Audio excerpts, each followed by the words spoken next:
Hey YouTubers, welcome to Hi-Five Tech.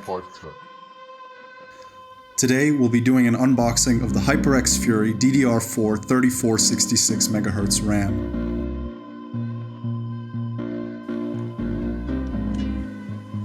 The two sticks come in a clear plastic packaging which is easily opened.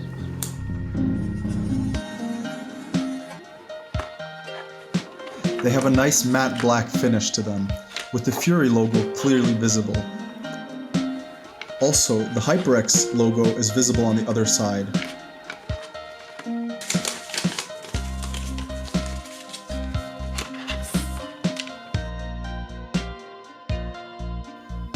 We then place them into our Aorus X470 Ultra gaming board.